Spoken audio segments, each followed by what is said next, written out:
guy. All right, hello Just and wanted to say welcome that. to Celestial Theodolite update number 23. Today we're going to be going over a new application of the Celestial Theodolite, and in the beginning of the video, Brian gives a nice recap of the application of the original application of the Celestial Theodolite. So I'll let him give the full introduction here with his video. Let's see here. Let me start the screen share, and then we'll get into what Brian did.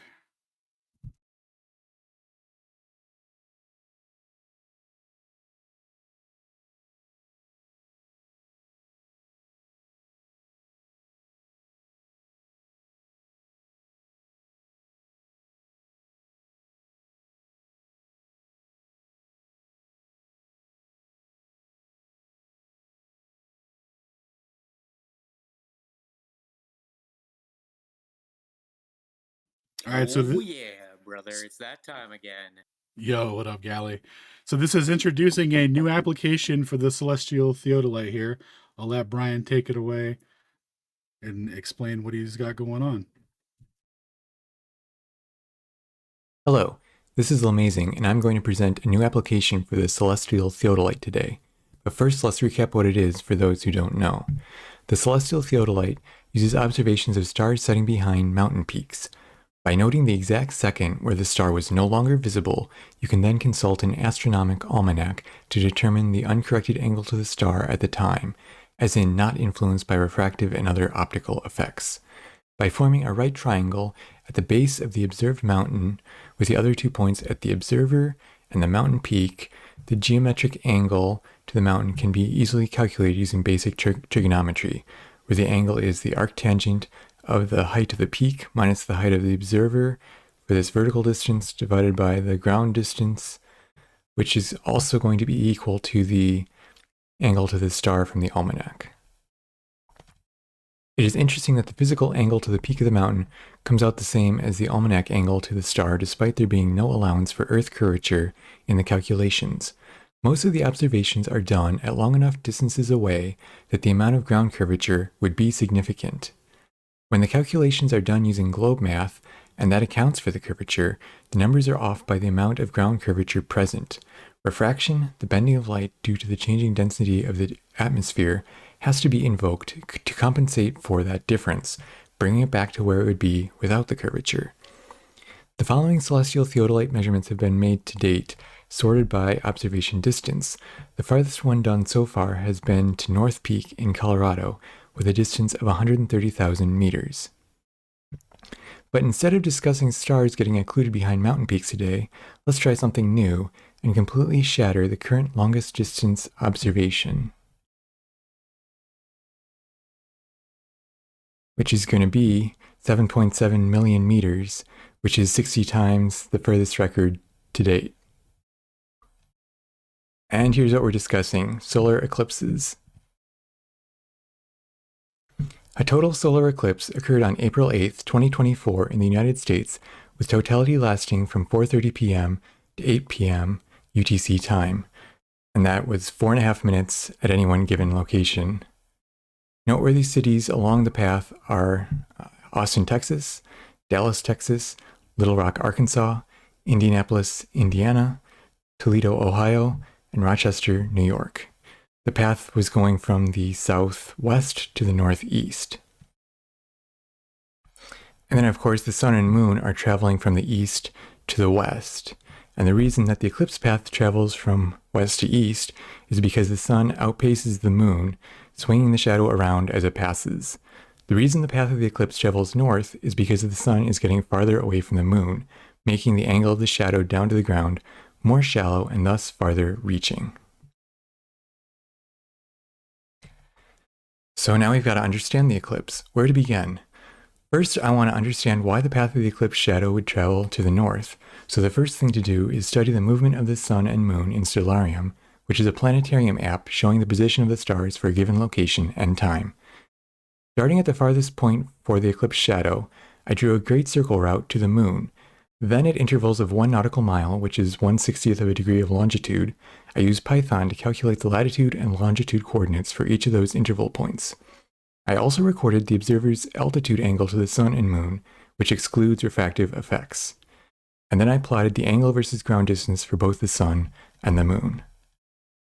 So starting here with the sun, the first step is to create a linear trend line of the plotted data, which you can see is this dashed blue line.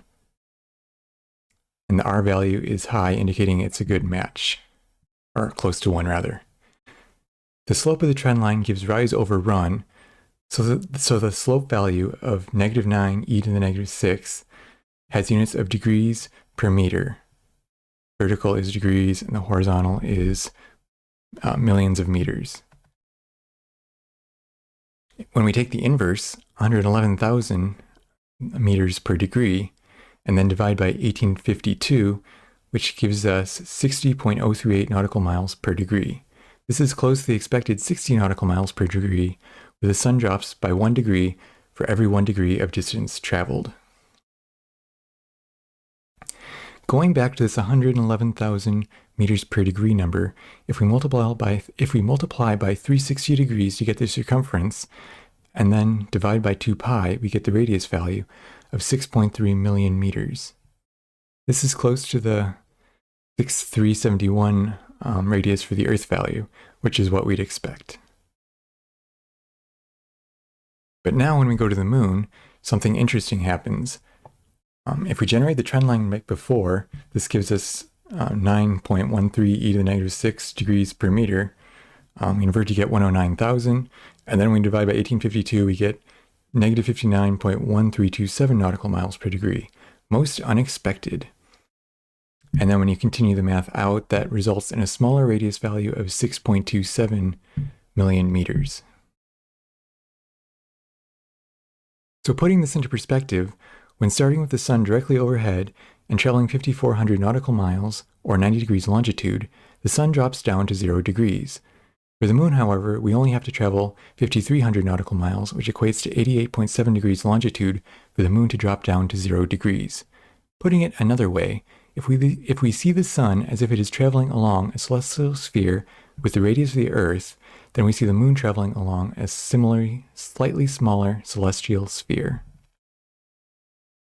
And that's what we're showing here with a side view of where the sun and moon appear as the observer increases the ground distance.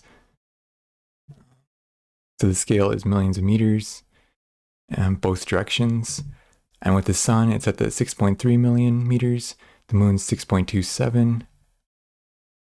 And then if we multiply by pi over 2, we get the base radius, which is 10 million meters for the sun and 9.8 million meters for the moon. So now that we have that background out of the way, we can actually analyze the data. And you can see here the path of the center of totality spanning across the US. And the data for the eclipse path is available as a Google Earth KML file from this NASA website. It tells us precisely where the center of the eclipse shadow is cast at a given time. There are 6,770 data points at 1-second intervals spanning from 6 p.m. to 7:45 p.m. for 112 total minutes. Next, the latitude-longitude coordinates for the ground positions of the sun and moon are needed over that time span. I wrote a Python script to extract this information using the AstroPy module. This allows us to calculate the distance along the ground from the observer at the eclipse shadow to both the sun and moon positions, giving us a base distance of our triangle. I also extracted the altitude measured in degrees of the sun and moon above the horizon for the observer, but these are for reference only. They represent an optical position in the sky, and we need to use the true physical position. The final measurement needed is the height of the object doing the occluding, which in this case is the height of the moon.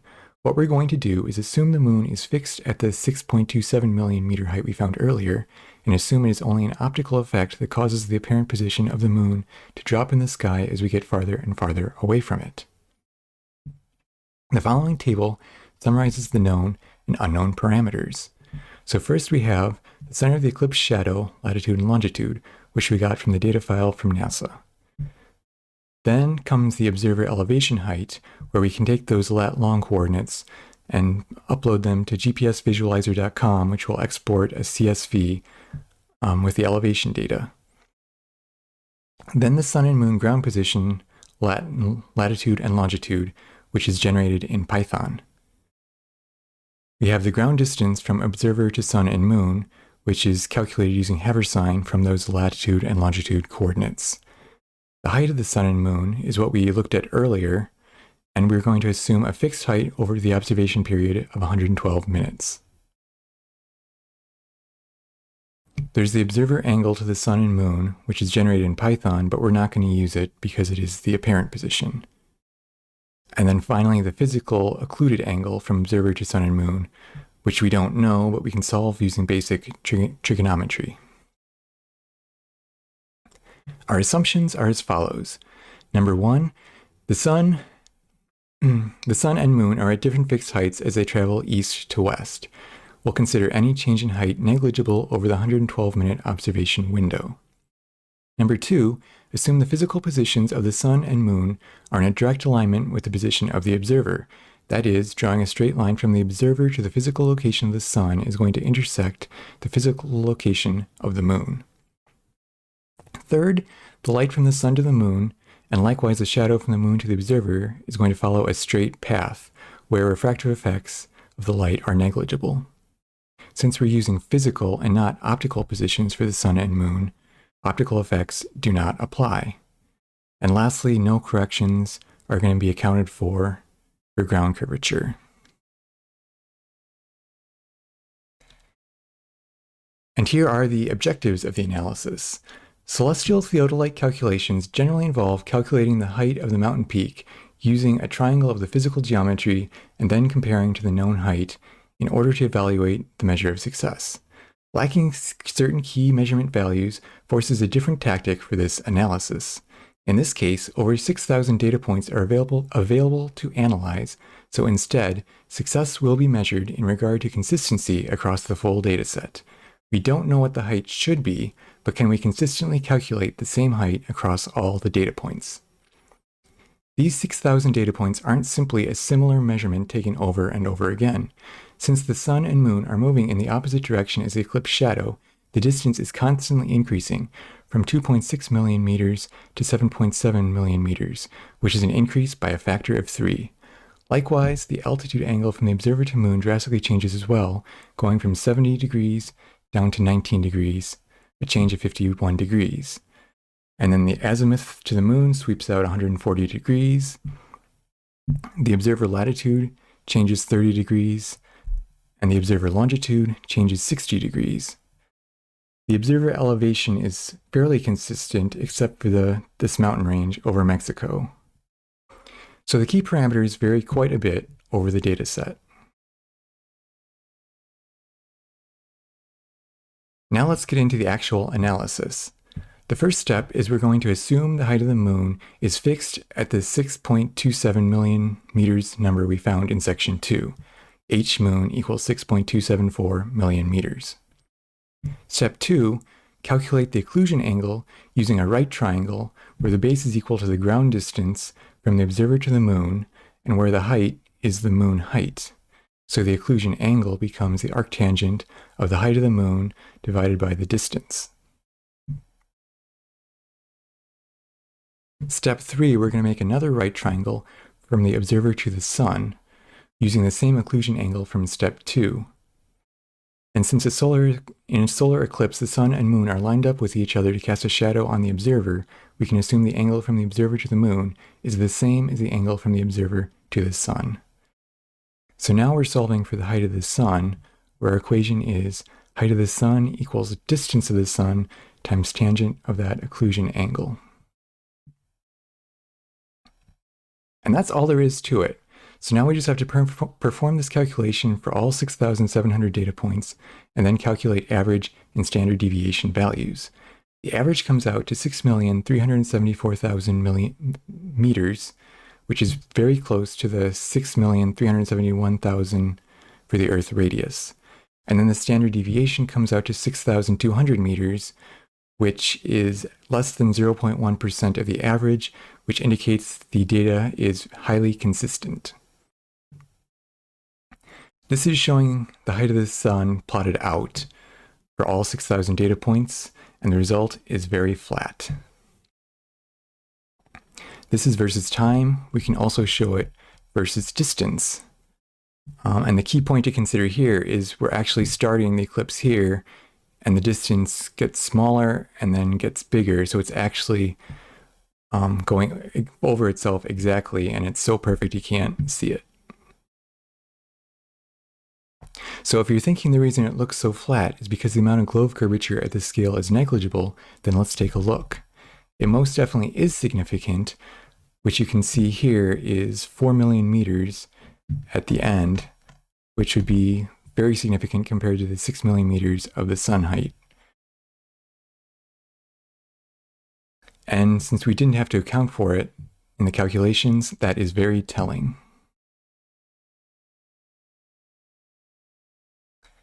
And then lastly, let's look at the physical angle versus apparent angle. There's a discrepancy between the physical angle that we calculated and the observed angle given by Stellarium, even when it does not include refraction corrections. This disparity is shown below, which increases the lower the angle gets, similar to what we saw with the profiles of the celestial sphere. The sun and moon appear to be lower than their true physical position on account of optical influences. Here we can see the physical location of the moon is at 40 degrees, but the apparent is at 20. So there's a pretty big disparity there. And here's a spreadsheet showing the data. You've got the eclipse path, the sun, latitude, longitude, and distance calculations. Same for the moon. And then here's where I calculated the sun height. So you can see there's just a lot of data points here. And then you've got the average and standard deviation.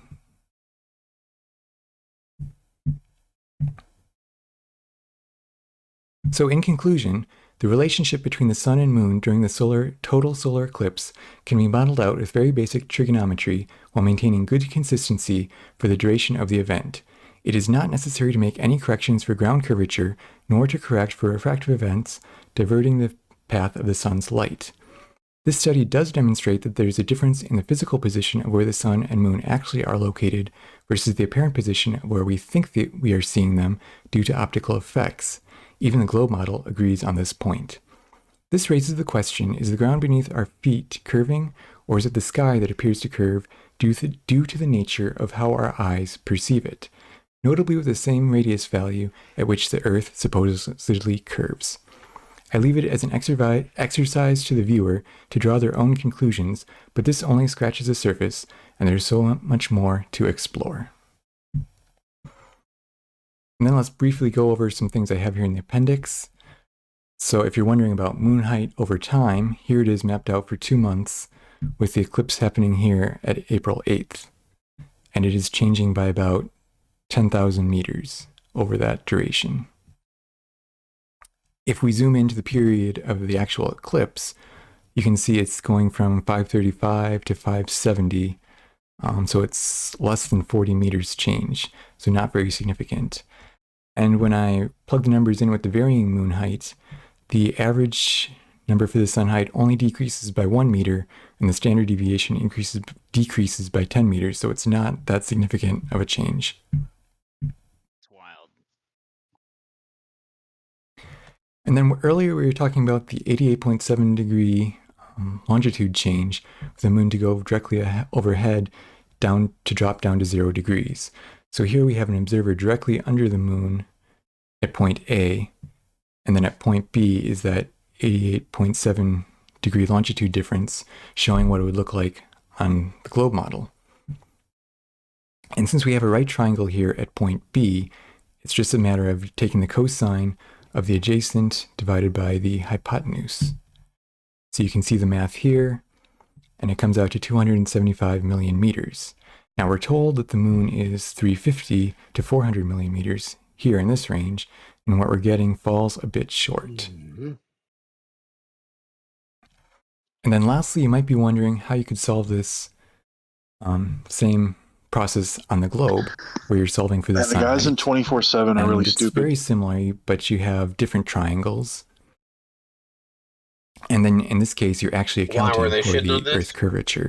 Yo, sorry, lads. We're watching a video right now. It's not the time to talk about that.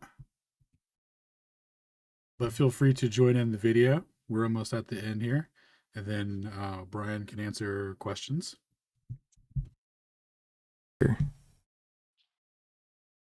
But the problem occurs when you have any triangle, the sum of its three sides has to equal 180 degrees exactly.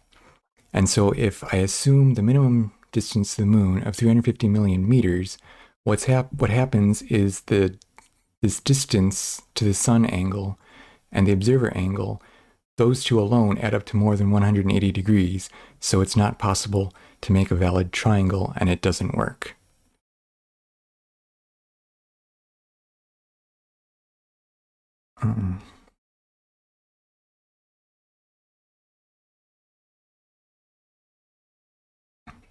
So I hope you enjoyed this presentation. I'm sure there'll be more discussion in the future. Thank you.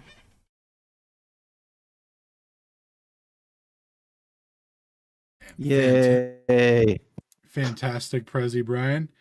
Now, if anyone would like that data or the spreadsheets that were used in that, if you search Celestial Theodolite Update, it'll be update number 23.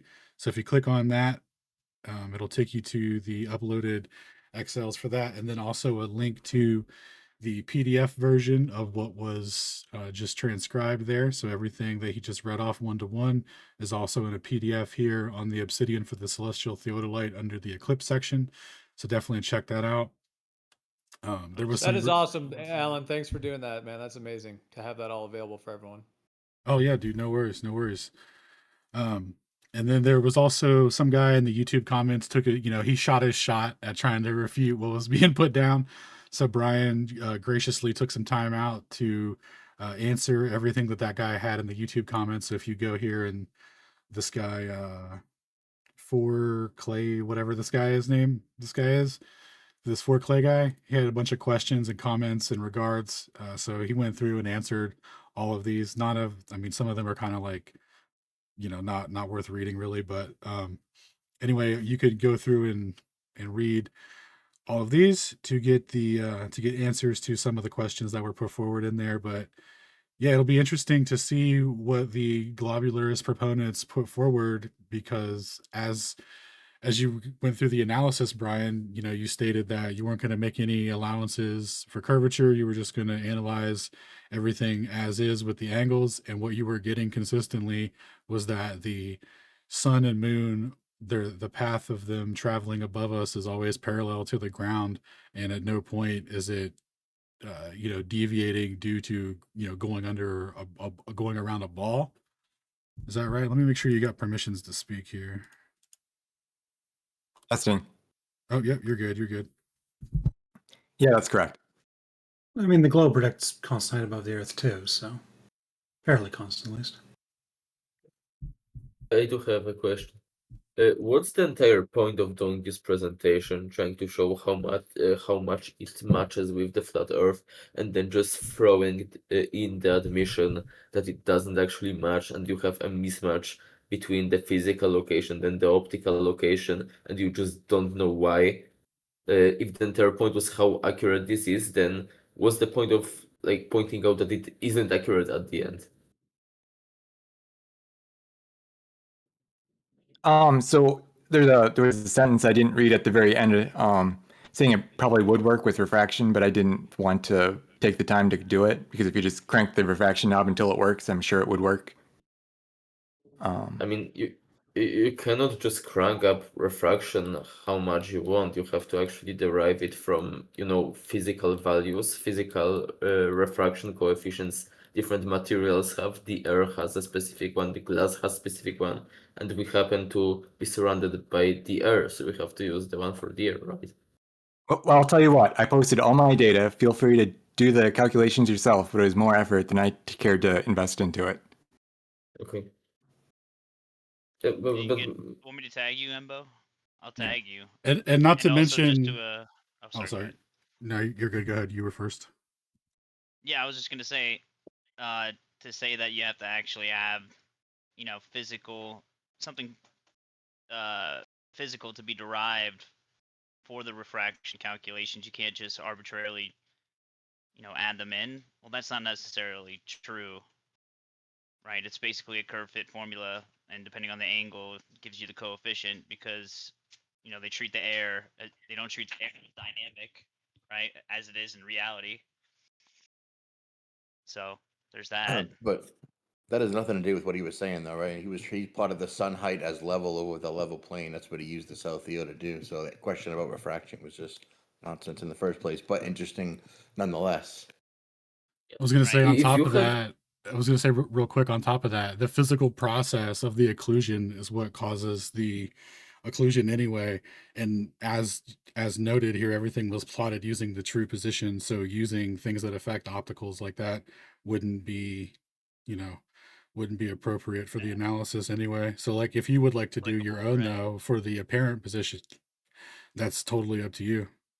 And all the data is there for you to do it.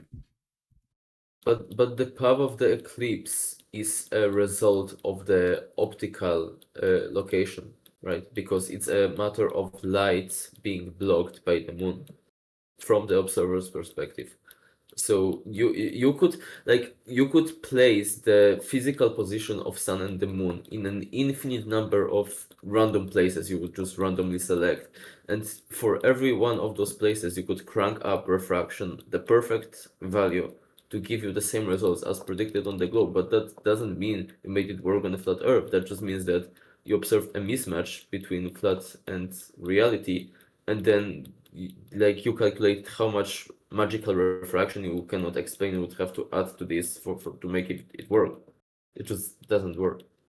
I don't know if that's an actual refutation there, brother. No, he just talked about refraction some more. Yeah, and also you have a gross misunderstanding of what happened there. It was plotted parallel to the ground. Over that distance, there would be 4 million meters of curvature. As you were saying, with plotted to the observer, the elevation changes over those distances, would have to show up if the ground curvature was real. The only way it wouldn't is if it was parallel to the ground and the curvature was apparent based on optics. I mean, like orbits normally, like taking a simple circular orbit, it stays the same height above the ground even as the ground curves because you're spinning as well. And at what point does it get lower in the horizon? Are you talking about height above the ground or angles? Those are pretty different. Well, what we're showing here, what we're showing here is that even with the angle change, the elevation is still showing up to be the 3959. So it's still traveling parallel to the ground, even though the angle that it's being observed at is different for the observers. I mean, like using globe model for a second, the height of the sun above the Earth is about 150 million clicks at any given time. Even as the Earth spins, even as it goes below your feet as the Earth spins around, it's still the same height above its ground position on the Earth. I mean, using 150 million clicks is using something outside of the parameters of the latitude longitude system itself, and actually actually extending it beyond the radius itself actually doesn't really affect it at all. We had Goose do a simulator version of that anyway, so it doesn't change anything at all past 6210 anyway. I'm just saying, like, that's what the globe predicts, and like it being the same height above the Earth does not imply that the Earth is flat. That's what you'd expect in either model. Actually, I think it works better in the globe because I can't see how the sun would ever set if it's a constant above a flat Earth. I mean, that's basically like saying that they predict the stars are always above the horizon. Like, that doesn't even make sense. I mean, not above the horizon because the angles change as the spin happens, but like, Are you saying the curvature of the Earth wouldn't be apparent in the sun's path ever? Is that what you're saying? It's impossible to tell? Well, no, I mean, you'd tell because it goes around at a constant angular rate and goes below your feet and above your head. Like, well, we can tell that we didn't account for it and it matched perfectly. All observations actually show, based on the data in the graph that you probably haven't looked at yet, that it's perfectly above a level plane. So your assertion that it doesn't prove the shape of the Earth would probably indicate you Well, haven't looked at the problem, right? Or the data My, presented. my assertion is I just looked out my window and it's black. Okay. I mean, like that. What? It's pretty basic, Well, man. that's what I figured. Yeah, hold on one What? second, dog. Yeah, dude, that's we're not doing like I just looked out my window and it's black type stuff. That's like that's bottom of the barrel, dog. So we just went over a whole data set and the globe doesn't predict that at all. There's 4 million meters of drop. If you're saying that there's no 4 million meters of drop and it just happens to also look like it's parallel to the ground at all times, then Yeah, that's that is what he said. He's like, you would never be dude, able to tell. as from Earth as that it's as always as over curve. listen, as we're deriving it from occlusion angles, keep in mind, right? As we're deriving it from the occlusion, like my dude moved 69 miles per degree and then averaged out a rise over run slope, independently derived the altitude of the moon based off of said rise over run slope, right? Well, I'm just going to point out. So you know how our argument for years.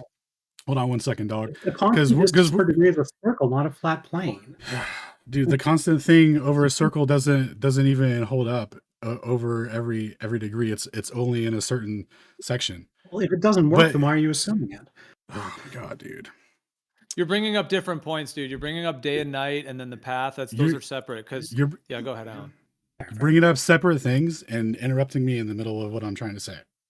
So, as we continue, as we've been saying, though, our point is that there's an optical equivalence between the radius value that's used in the coordinate system, and everyone says, no, it has to be the physical Earth value. Well, if that were true, then the elevation over time, over distance, would change, as it does with all the other celestial bodies that we do celestial theodolite with. What he shows is that it's parallel to the ground at all times, and it's following, when he plots it out over that arc, it's following the like the apparent positions following the celestial sphere arc. And when you do that, and you can also what we haven't got to yet is he also plots that for the celestial theodolite observations. So he does all the mountain peaks and plots that over the same thing, and it maps out very closely to the celestial sphere model there, which only goes parallel to the ground. Like he does a whole thing using the ground distance GP times the peak angle over the distance to the peak to get the altitude of the stars. And when you plot that out, it comes out parallel to the ground as well. Like if you're saying that there's no curvature and it just looks that way, then you don't have a position. And like this is about trying to refute the null hypothesis, not say that there's not turn it into some weird thing where you don't have a pure prediction that's mutually exclusive from ours.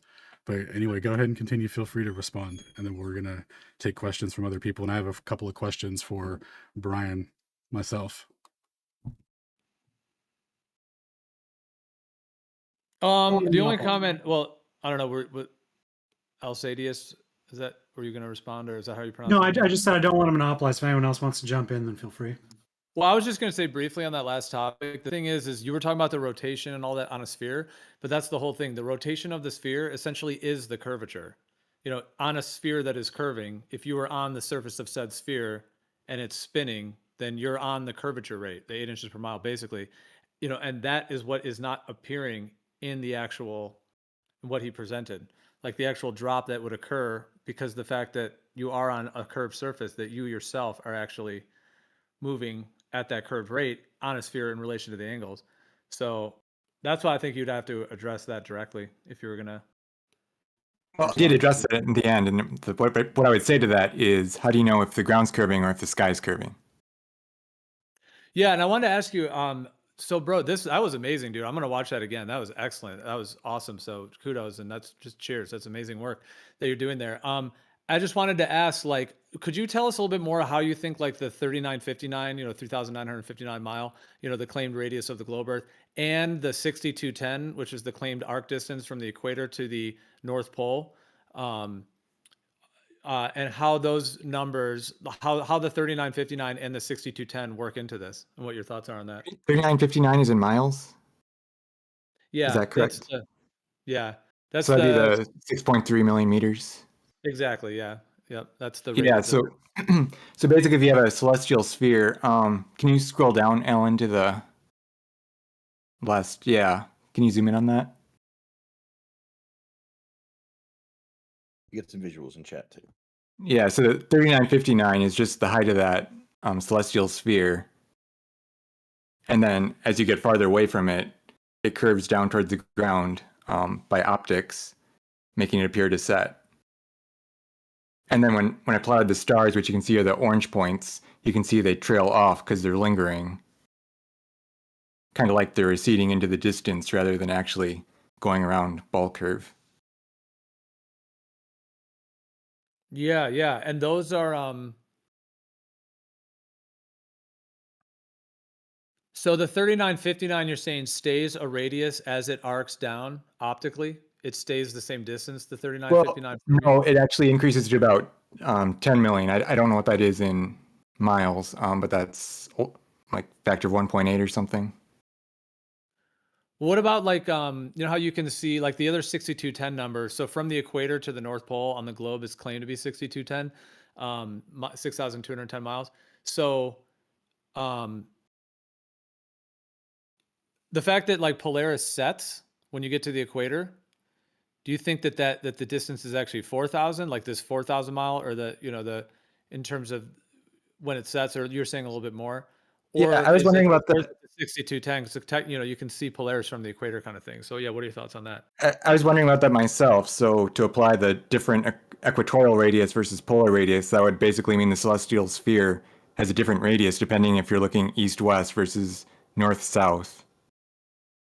So it'd be interesting to come up with an experiment that could prove that one way or another. Yeah.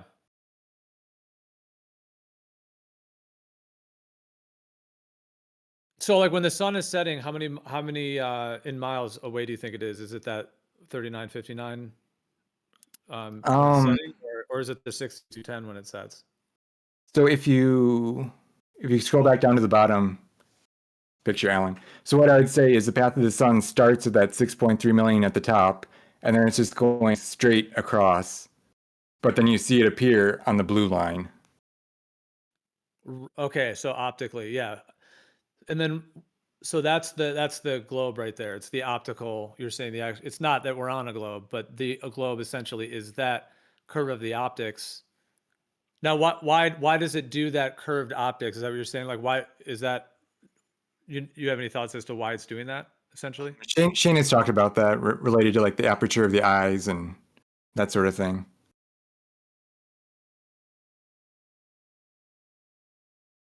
Yeah, like curve visual space. We have a radius of vision that creates this whole hemisphere that's been used to create a celestial sphere model.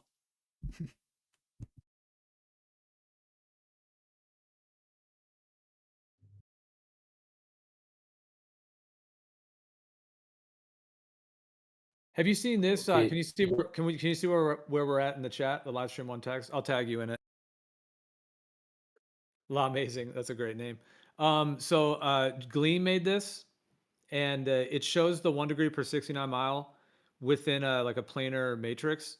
And I just thought you'd find it interesting because that it shows the curve there. Now that's kind of the inverted curve, but when you actually map those out, again, it's the curve is in the visual space. Now that one kind of shows an upward curve, and that might be part of the field as well. There might be both the one you're showing and this one, or how these intersect. But yeah, I just thought you may find that interesting how it kind of shows how the visual space is what's actually curved, not the actual plotting on the planar ground or the vertical, the horizontal or vertical.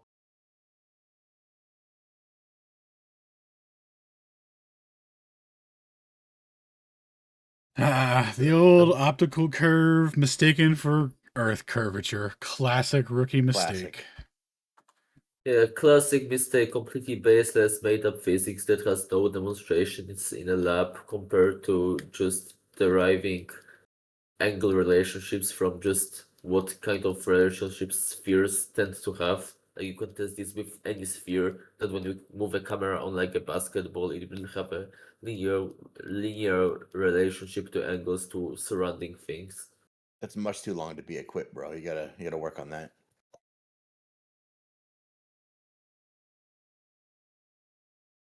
That was supposed to be rebuttal, right? No, I didn't hear most of it, to be honest. Yeah, Okay. you were kind of mumbling a lot. I have a quick So- question. Go ahead. What's up? I tried modeling out how to okay, so if we have the Gleason map, I tried modeling out how, like, say I have a celestial sphere over the planar Earth. I wasn't able to get the southern celestial sphere stars to project for the southern observers. Does that make sense before I move to the next part? Does that, what I just said, make sense? Does what you're saying have anything to do with what Llama Amazing presented or the Celestial Theodolite in any way? Okay, well, I can ask at a later time. Sorry. No worries, lad. I'll just say that all the data I have is in the north, but it would be interesting to look at southern data. Southern eclipses next update, Brian? Can someone like explain what's the problem for this on the globe?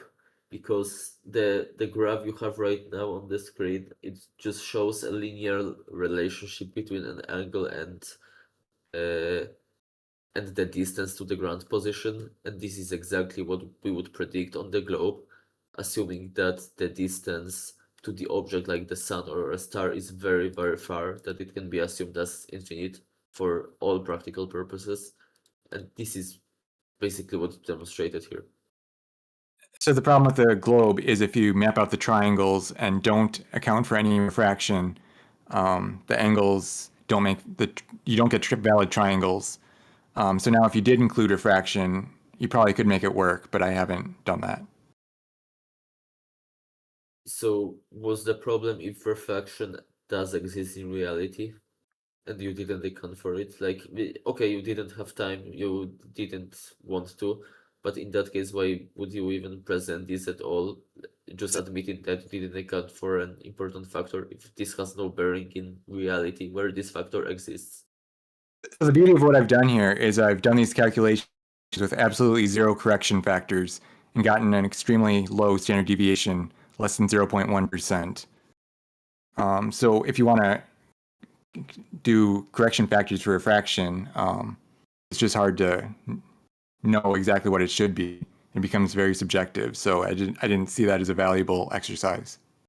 Yeah, because Embo, you can just make Earth a ball that way if you want. You know what I'm saying? Like if you can get raw, trig, and planar, and you can get that consistently with a very accurate range of deviation in terms of accuracy, then that is a base reality that's being directly observed. Now, if you're going to add theories about refraction, especially if you're not even measuring exactly how the light is actually traveling, and you're just going to make all kinds of theories, you could turn it into a ball, but you don't need it, even in the first place. And to think that like everything is being warped to actually make everything be on a baseline planar, but then somehow actually be spherical, really doesn't make sense compared to on the opposite side that it is planar, and that's why the actual timing and getting down to the actual positions that they're in is planar, and then you would have to add refraction to basically explain why it doesn't fit that, and then add the refraction to curve it around a sphere, essentially. He literally added an unknown, unexplainable factor that transformed those coordinates into a sphere to make it look like a ball. And you're accusing me of wanting a baseless correction to make it work on my model. The only thing I'm requesting is a slight correction that is consistent with the known laws of optics that you can just measure in a lab. What he did is basically just reverse engineering the result that you would expect on a sphere, and then like doing a mental exercise. What kind of transformations would I need to make it look, to make it work on a plane, without actually caring if those transformations are possible in reality? Which one of these equations is the transformation, real quick, before we continue? Yeah. Can you point that out? Just which one of these is the transformation? Go ahead. The one where it lowers the physical height of an object based on the distance. Which one? Can I send you the PDF? Send me a screenshot of what you're talking. Like what specifically are you talking about? He's not. I think what he's some shit he made up. What he's taking issue with is the Haber sign formula. And if you understand how latitude and longitude was created in the first place. You know, they take angles to Polaris, and they're relating to that to the ground position. So it's really just Haberstein is mapping the curvature of the sky. I'd still love to know what it means south of the equator, because there ain't no angle to Polaris down there. Yeah, but you would have an angle. You can, even though there's claimed to be Sigma Octantis, the star there, but you can use the pointer stars and the southern crux to basically create a cross section, and then you can use that as the center. So you can take elevation angles from the south rotation as well by doing it that way. You may not have like a stars as poignant as Polaris is, but if you use the pointer stars and the southern crux and you take the angles of those, you can. Yeah, that Using that works spot. perfectly well. It just doesn't make much sense in a flat Earth. Also kind of a separate topic though, but yeah. Go ahead. Taking away drop due to perspective and adding the dip angle with refraction. It's a clever way, right? That way you can't refute it. Can't prove it either way. It's why the stars have to be so far away, because there's no perspective drop due to perspective. Right. It's all dip angle. Yeah, and they seem it's like they invoke the parallel and planar geometry by claiming the stars are infinite distance away to where they're hitting the light parallel, and then make the Earth curve instead of the actual ground being the parallel, the planar, and then the sky actually having these curved features. Exactly. But those two things are equivalent and equal, right? And we're here arguing about them all day long, essentially. All day, every day. That's the beauty of the celestial theory, because we do our predictions based off of the physical source, so-called, of these of what created this model, because everything was derived off of zenith measurements and then calculating when it would, how long it took to return to that position. So using that true position, that calculated position to predict occlusion timings has been a great tool in differentiating between whether or not the stars are actually going beneath your feet or whether or not they're parallel to the ground at all times. Yeah, and to be clear, what our boy did here was like, oh, look at you guys using star occlusions to make actual predictions in real world. I wonder how I can use that. And he went, oh, you know what happens? Well, an eclipse was when, the moon eclipses the sun, and that's actually an occlusion. I wonder if I can do the same trig to plot out the path of the celestial objects. And that's exactly what his data and all his graphs show. And I did see critiques to the color of the graph, the white space in the graph, the direction of the arrow. No objection to the actual conclusion or the content itself, or what the implication of the graph would suggest, meaning that the path of all celestial objects are in parallel above a level plane, right? That's what this shows. That's what the celestial theodolite method shows exclusively, and that's what this adapted, awesome, unique application of it also shows. I just want to address something that is misinformation that was said here, which is that a flat Earth is equivalent to a globe Earth, which is the exact opposite of reality. In reality, a flat Earth has no Gaussian curvature. A globe Earth has positive Gaussian curvature.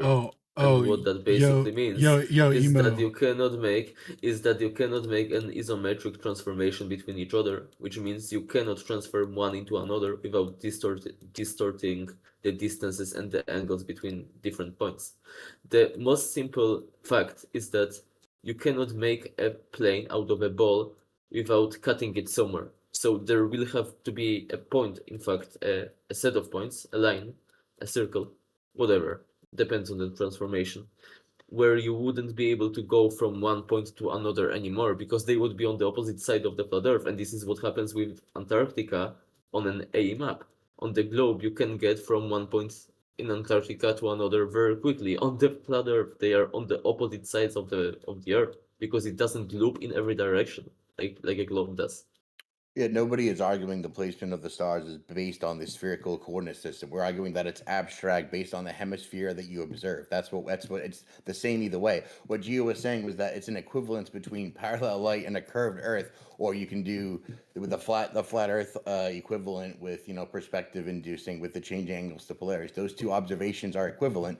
Those two applications are equivalent. That's why this transformation works so well that I'll put in the chat right here. This one.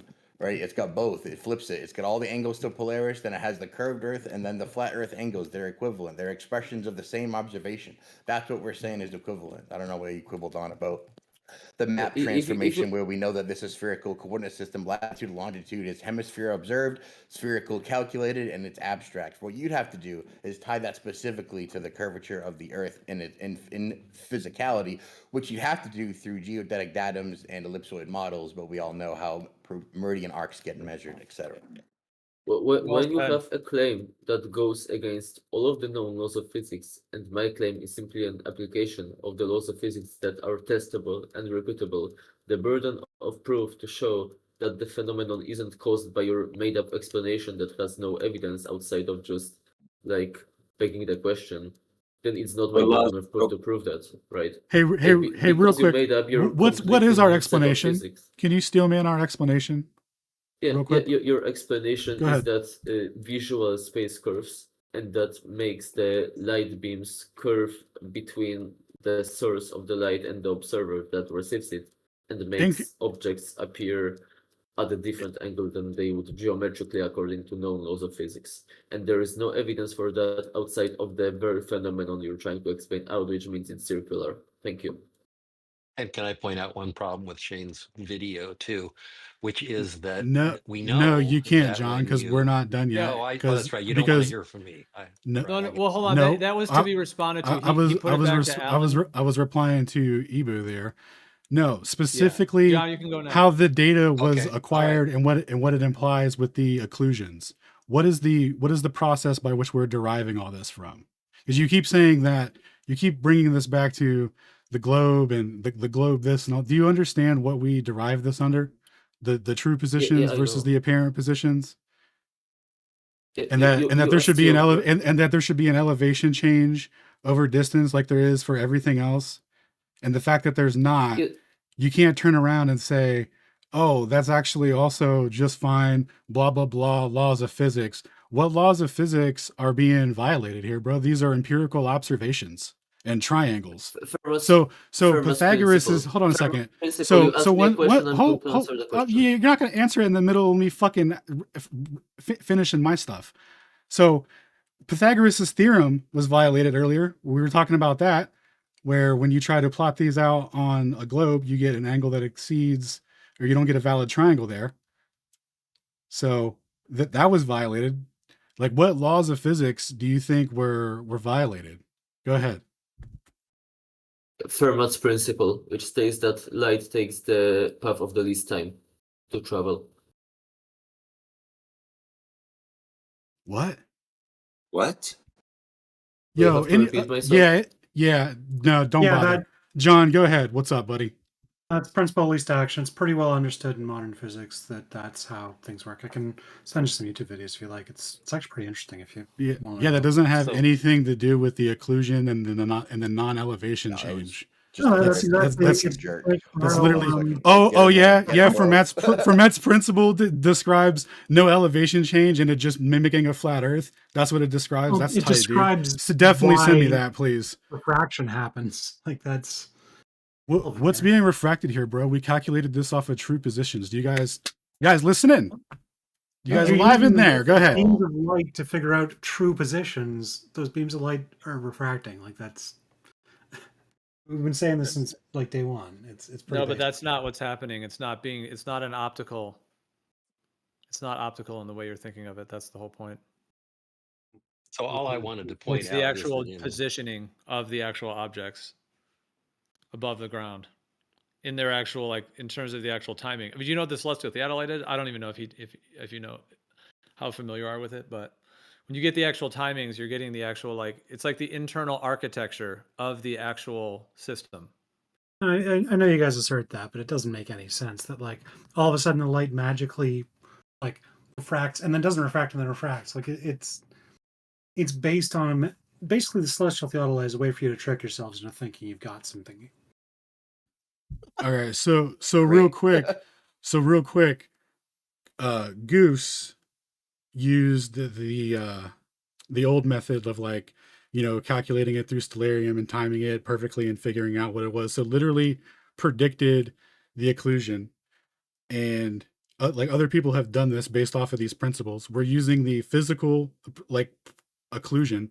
In other words, the source when it intersects with the physical object, and that's what creates the object disappearing. And you're saying that, like, you're just saying nonsense, dude. You're literally No, just like, I mean, unless you've got a vacuum tube from your house to Pikes Peak, you don't have the physical occlusion. You've got the optical occlusion. That's the only thing you can measure with light. and the You can't optical. measure a That's physical occlusion with light that unless you've got vacuum the whole way.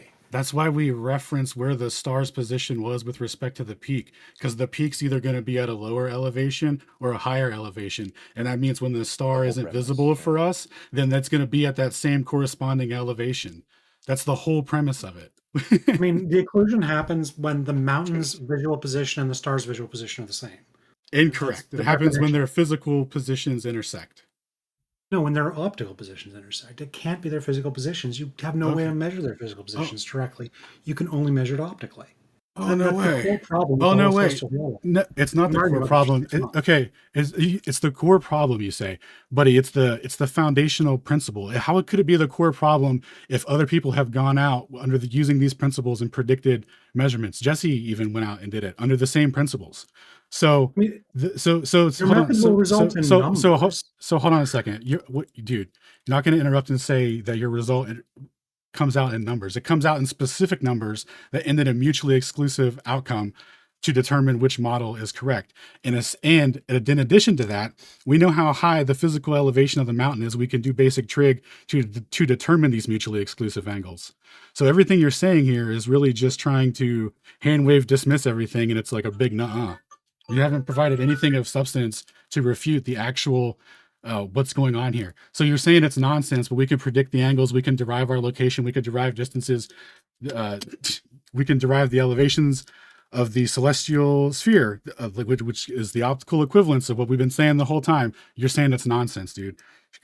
All the data is available. I'm just waiting for someone to show me where a mountain intersected with the ball curve. I'm sorry, where a star intersected with the ball curve. My turn yet?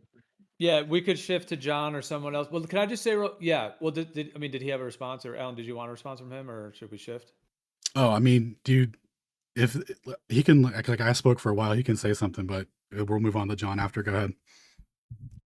I guess I admit I'm coming at this a little half-assed because we've been having the same arguments for months and months. And like I'm seeing even the same memes getting used as when I was last paying attention to this a couple months ago. It just feels a little bit like we're, going around in circles. So I'll admit I'm half-assing this a little bit, and that probably isn't fair to anyone who is giving it their full ass. So that's preposterous. You're judging the success of the celestial theodolite based on repetitions of memes in a fucking chat when we just shown up with a brand new application of the celestial theodolite that shows that the path of the celestial bodies is parallel to the ground. Yeah, dude, we're gonna go ahead and move on to John. Thank you for participating. Well, and can I actually interject in between though before you go, John? Let me just say, go ahead. I want to. So, just real quick, just kind of on more of like a chill mode of something to say real quick. So, using the sun and the moon, is that essentially equivalent to the star and the peak of the mountain? Like, yes. Instead of using the peak and the star, you're using the sun and the moon, essentially? Yes. So he's deriving the elevation. Yeah, so he derives the elevation of the moon, or mountain peak equivalent based off of the change in latitude, based off of moving 60 nautical miles per degree, and then averaging out that for the rise of a run to the slip for that to get the altitude of the moon, and then, which he uses as the mountain peak. So yes, exactly that. And then if we go... Yeah, so I know that's like just the basics of it. And it's like, I knew that. I wasn't saying it to ask it and as if I didn't know it, because I just wanted to kind of like almost steelman it and reiterate it to kind of just give, because there's been a little bit of debating. I just kind of want to go back to a little bit of what this is on the larger, because I mean, Shane had mentioned it and folks have mentioned it, but because to kind of get into just trying to debate certain things, but I mean, this, he was just saying going around in circles. Well, I would say it's the opposite of that. This is a completely an expanded circle in a sense, if you want to call it a circle still, but it's an expansion. Yeah. Do we come with like new analysis every week, and I don't know, I just work and this here. opens up, like, I mean, for example, what about Venus transits on the sun? This could be done for.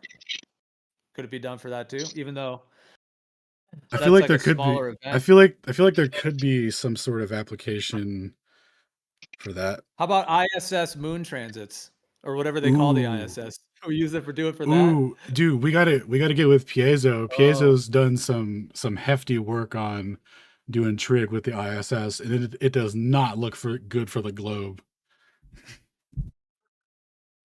yeah, that could be another interesting application. So yeah, no, if you want to shift to John, I just wanted to sort of say that overall because I wanted to give Brian kudos for this. This is amazing, dude. It's such a good idea, and there's so many additional applications that this can be, can be expanded towards as well. Now, one last thought on it.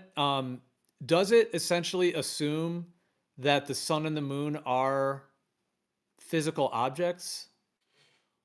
No, I don't make an assumption as to whether they're physical or not, just their location. They're lined up. They're just lined up. Like the circle we call the sun, the circle we call Yeah, the moon, just the actual yeah. angular amount it takes up in arc minutes and angle in the sky are just in the same position. But it doesn't necessarily have to assume that they are spheres, or they are something else, or they're lenses, or any other additional. That would all be sort of additional components. Correct. Yeah, one thing specifically that we're not claiming is that these are the true altitudes of the celestial bodies. This is just what the trig comes out to based off of the celestial bodies and the occlusion timings and whatnot. So this is a conceptual model, and what we're putting forward is that this lines up with the light source of the celestial bodies. If you could consider, like a flashlight that's moving, like when it's moving fast and far away, it's gonna lead the apparent position of what you see by a little bit. So like we're saying, over the distances and all that there's some source of light, and that's being intersected by terrestrial features, or in this case, the moon, which does imply a physical situation, but we don't attribute any actual physical altitude to it. This is all conceptual model calculations substantiated based off of real world occlusions. Yeah, the And it all celestial works. theodolite. Yeah. Sorry. Go ahead. Oh, go ahead. I was gonna say the celestial theodolite just shows that the stars are parallel above a plane of Earth, and Brian showed that the sun and the moon are also in the exact same way parallel above a They plane. partake in the parallelism. Yeah. And that height above the ground is the 3959. Yep. Close to it, yes. So I mean, you could say that's where the globe came from, right? That's what I've been saying forever. That's the argument. If all the celestial bodies are at that distance and then act in that way, and then the arc that you see perpetuates at that rate, then you can definitely make the bottom of a globe out of some math. Use a spherical coordinate system to represent everything. Have everyone observe the same hemisphere at any given point, and nobody would ever be the wiser. That's how they did it. And then they also had to space them out and make them all like balls surrounding the ball.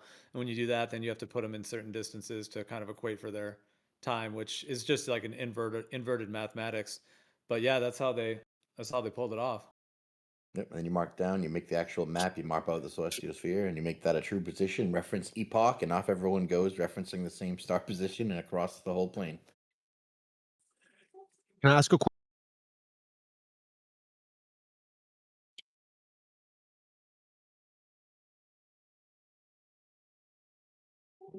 Just me at the Sure, bottom sure. down here. On something that is a I don't know little if more John still wanted to tonight's- go or he's not here still. Did he leave? Just quickly, the moon and the sun in that model that were discussed tonight, they were both almost exactly 6371 clicks above the ground, right? Yes.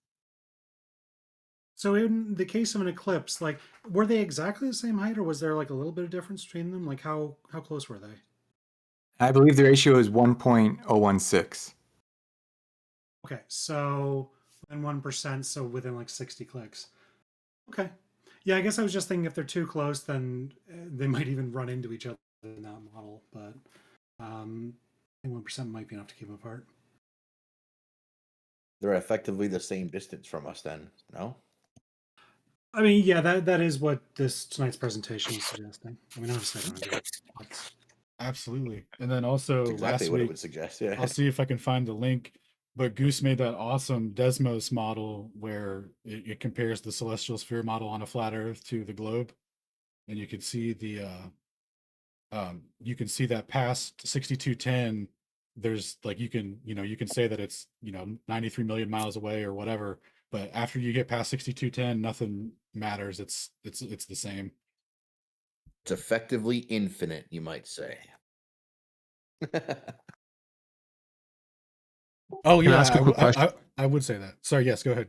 They do. The Yeah. 6210 also fits to like the way they say the ball. It's a ball, and you can only you're on half of it, and it's half lit up and all that. Because the 6210, I mean, the way they claim like the circumference of the equator is around 25,000. So, 6 and 6 is 12. So it's like a time if you're seeing 6 one way, 6 the other way, or 6 all around you, then that would be like half of. Well, the 12 would be half of the 24, or roughly 25 for what they claim the circumference is. So yeah, I think that's like connected to it too, which does get to like the day and night cycle as well. But yeah. Yeah. I just both assume everyone sees half of the sky at every point. Like that's Yeah. the basis of it, really. Sorry, was Can I there a ask a question from someone? Yes, sir. Yes, go ahead. Yes, please. Thank you. I'm just going to ask a question. I'm not countering anything or any gotchas or anything. I just read it. I joined. It just says join, and I thought I was joining something else. Yeah. Sorry, Thank guys. you. Go ahead. I'm just trying to understand the actual stars. So we have the planar surface, the actual stars, not the apparent stars. Is it a celestial sphere overhead or a star plane or? Ooh, great question. Great question. And if it's not known, that's okay. I was wondering if it's known. I'd like to know, and that's all I want to know. The way that I conceptualize it is it's like a celestial disk that's above us. But I think piezo has an interpretation where it's a sphere that's projected out. So like you'd have to there's some room for some variations, but I think the South Theo implies that that it's more like a disk rather that's spinning above us or something. Okay, I appreciate that. Thank you. That's all. Well, and also here, I'm going to post this image real quick, which is sort of linked to this. What would you guys say of this? I posted this in the chat. It shows essentially like a flat plane of stars with a curved actual visual region, and that's the transfer, or that's the. Well, it's not really a transform or a transfer, really, but it's no, that's it. Exactly. It would have to do with that relationship. Oh, I made that one. You made that? Well, I stole it from I think the Australian guy, and then I added the arrows and the 15 degree. But this is the exact conceptualization because he was arguing that there was a flat plane, like a flat plane of stars above a flat plane of Earth, and we were like, no, dude, it's an arc and a set. Look, it's a hemisphere above me, and it's like, oh, those two are the same. The celestial theodolite and this new interpretation analysis really cement that actually this is what we're looking at, right? They are flat in the parallel to the plane. But because you don't see forever and because you only see half the sky, literally as they come and go, they appear to rise and set for this dude sitting in the middle. That's exactly what it is. And the implication here is when you have two parallel plates, what do you get? You get a capacitor. We would live inside a giant capacitor. Yeah, so that is the new position for are the stars. They appear to curve around you, but that they are in fact, I think, in a plane above the plane. So I wanted to comment on this and be a bit more nitpicky, but I don't think this is the right time. So no, you're good. Go that's ahead. really all I wanted to know. Thank you. No, this is specifically the time for it. Go ahead. Oh, okay. Okay. So with that, with the idea of a celestial sphere, this is my understanding. So if there is a plane overhead, the plane Earth, all the stars at the edges of the star plane, so that would be the southern stars, right? At the edges of that star plane. Because if there's a star plane, the center of that star plane would be like Polaris, which is directly overhead the North Pole. So if that's the case, then the edges of that star plane would be the southernmost stars. Well, And the thing. so, yeah, sorry, go ahead. You're good. yeah, so I'm not telling you guys anything. This is just my understanding, and I could be wrong. But for an observer looking at the southern stars, what they're actually looking at, let's say you're looking at the southern axis of rotation, or what appears as apparent as the southern axis of rotation, that would actually be all the stars around the edge of the star plane seen simultaneously and brought together at a single point. Well, I think you're confusing the physical positions of them with the apparent, because the thing that makes the sphere is a conceptual model of how they just curve visually, and like as they get further away from you. So the celestial sphere is not like a real thing. It's not like they're fixed to an outer shell or whatever. That's the conceptual model that's just a version of a conceptual model that they use to describe the optic nature of what's being put forward. That's why the occlusion timing showing that there's no deviation to the true position over distance and like just really nails the coffin that there's no curvature at all. Like they're Yeah, literally because parallel to the ground. Like there can't be a different geometry for it, because if there was, the outcome would be different. For example, if the Earth was curved like a ball, then the mountains would be lower, so the stars would, when they're being occluded, they would get occluded at later times because they would still be visible because they're not intersecting with the physical object until it's lower. And if the Earth were concave, like lifting upwards, then on the inverse of drop there would be lift, so it would get occluded at an even earlier time than what just regular plane trigonometry would predict. And the only thing that consistently is showing up is just the plane trigonometry. So it's telling us that what we perceive in the heavens is purely optical. And they're like in that image that we were looking at earlier that Geo posted, like the uh the sphere here, this is all just based off of optics. This is an optical model. What you could do is you could, like the way that they teach it in the globe model, they say, okay, let's assume you're a fictitious observer at the center of Earth and you're looking up, uh, and then up here is the ground of Earth, and all the stars are fixed to the ground like little orbs inside of this sphere that you're in. So because it's a direct optical equivalence. And then so what the cell, like, they would have us believe that this is like reality or whatever, but this is just how we see it, and the motion appears to be, what's going on up here. But again, we don't even know anything about up here because our limit of vision only extends to create this. So we actually have no idea what this is, but the timing in which these intersect with the ground makes it so that we can't see the in this bubble anymore. So that's the relationship that we're drawing to establish the parallel to the ground. So other than that, like how to explain what we see in the south and all that kind of stuff, it's not really, we would need mountain occlusions with stars to start to kind of draw any conclusions about what happens as we get further out in the south in terms of the shape of the ground.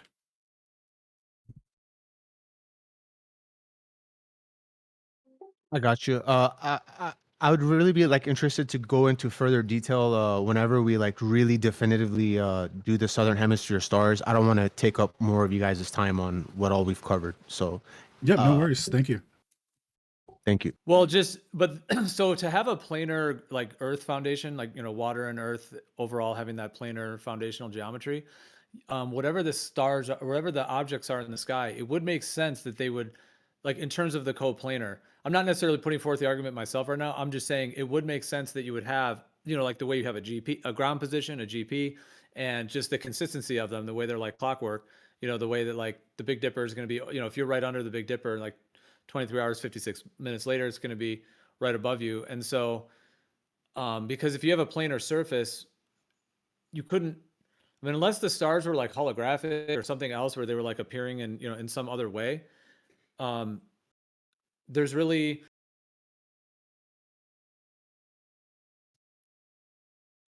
like, there's no way that the stars could appear curved and actually link to the ground curved.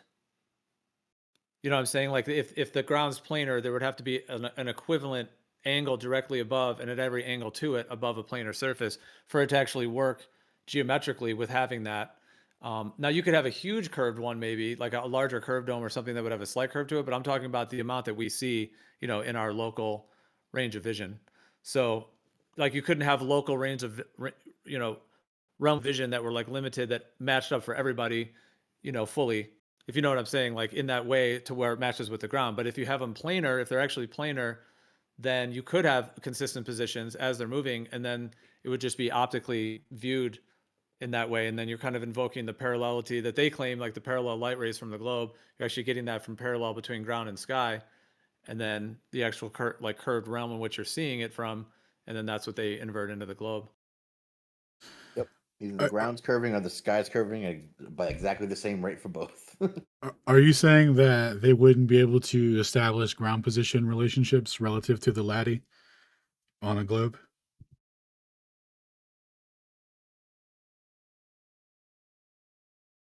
Yeah. If their Well, wait, say that again. hypothesis, Wait, was that a question for me? I kind of said yeah, yeah, but I stepped away from. I was also, yeah, go ahead. yeah. It sounded like you said that they wouldn't be able to establish ground positions to stars in their conceptual model of the terrestrial sphere.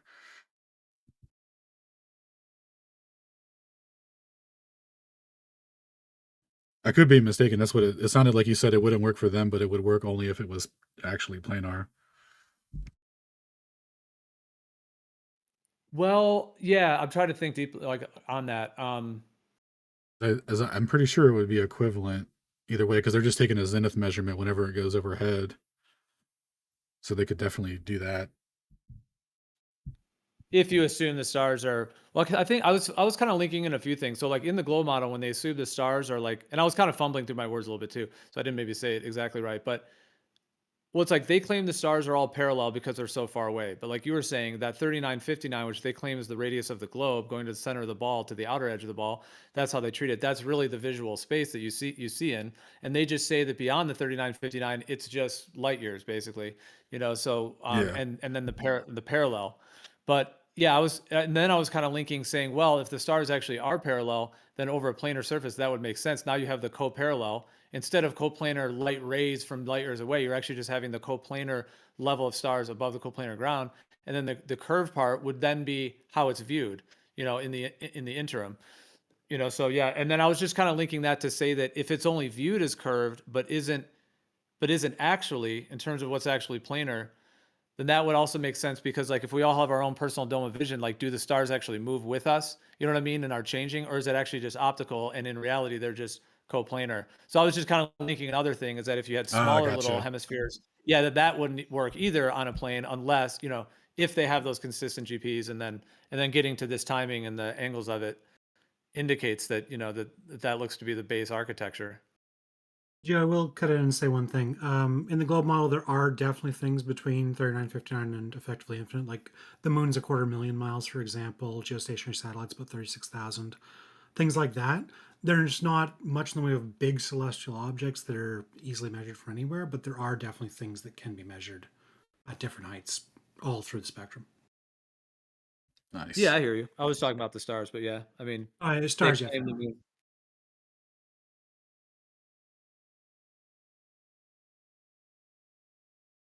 Yeah, I found the video where I stole that actual animation from Mitchell from Australia. He was talking about cell nav. Nice. Before Shout I out added to gay stuff to it or whatever. Shout out to Mitchell from Australia. That was my Australian accent. Dude, he had the same concept that it took us like 2 years and like 43 celestial theodolite observations to come to the same realization. Before this, I thought like all the stars were curved above us because that's where they appeared to be. You had to work in, curved visual space, a visual space versus a visual field, how Euclidean geometry applies to a real world. Do parallel, train tracks actually converge in real life? No. Okay, what does that mean? Oh, the stars could be just in a flat, infinite plane above us. They're not infinite, but effectively bigger than you could ever see, so that the limit of your vision put out in an arc in a radius of a predefined limit would then give you the apparent field of living under a sphere, right? Because if everywhere you go shows you the moving portion of the same hemisphere, then you'd never be able to differentiate that from living on a sphere and living on an infinite flat plane where you only see the certain amount in every direction.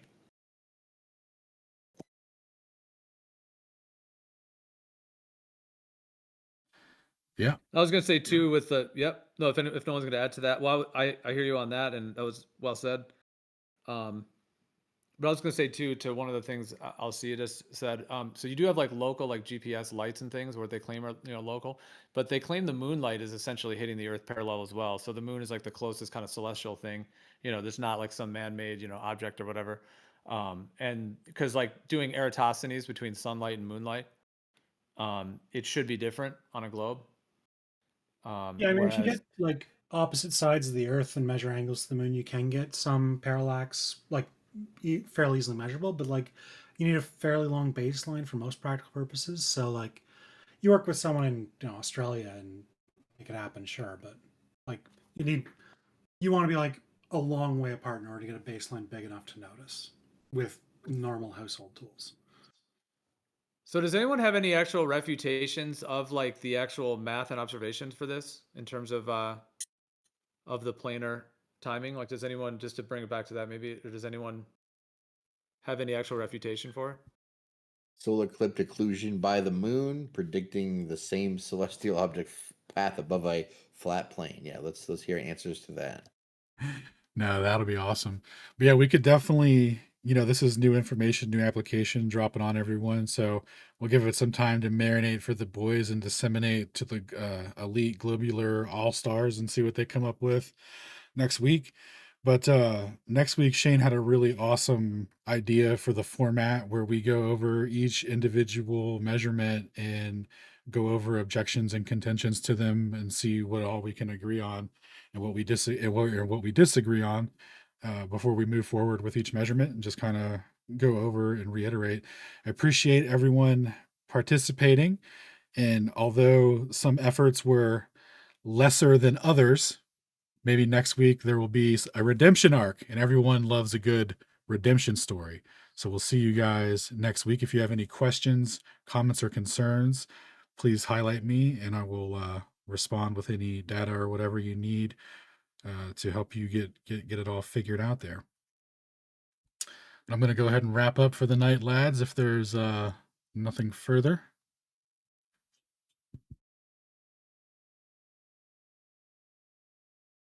Nothing further going once. Nothing further going twice. I'm just kidding. All right, I'll be back, lads. Well, I'm gonna go roll the outro. What's up, Gio? well, no, I mean, I would just say thanks to, is Brian, is that your name, Brian? Amazing. Yeah. I just want to man, dude, great work, dude. That was incredible. I really appreciate that. I was like honed in during it. I'm gonna actually watch it again to see all of it, and it's great, Alan, that you have all the documents available for everyone to look at. So, yeah, and it just, I mean, maybe as a closing thought, like, how did you come to this, or like, what was your, how did you come to this? Maybe it's just if you want to, Alan, if he wants to give maybe a closing on that, or I guess that's just what popped in my mind. But yeah, cheers and absolutely. thank you for all of it. Yeah, tell So him I was how talking you did this. How did he? Brian? Yeah. I was talking to Bill in Discord chat, and he was discussing eclipses, and I just happened to have a model I made, or a picture, showing it from the 2024 eclipse, and I sent it to him, and I showed him like the sun and the moon, why it was moving west to east, and then after I sent him the DM, I was just kind of like staring at it for like, this could work celestial theodolite, so I tried it.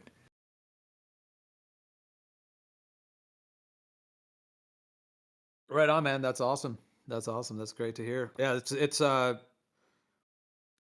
really amazing application of it, and it has so many more implications in the future too, to like map out, additional celestial bodies, because there's a lot of bodies that occlude, of course, in terms of like it's often called a conjunction. So yeah, when any two bodies can join, and these effects can be had. So yeah, we could even map out like the larger system with it as well in terms of the other celestial bodies. So yeah, cheers. I just wanted to say thank you for putting that all together, and I'm gonna check it out further. And yeah, thanks again. Appreciate it. Cheers, man. Oh, dude, that's such a good idea, Gio. The conjunctions. Brian, do more work on our behest.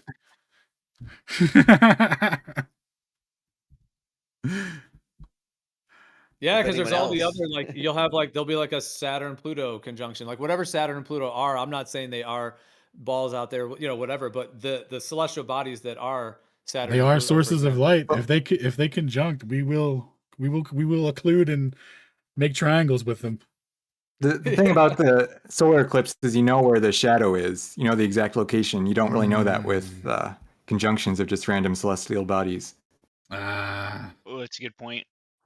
Well, that's So- true. With the eclipse, it's really defined because you get the timing of it, and yeah, that is unique. I do hear you on that. Other ones will not be as dramatic and not as accurate too, probably.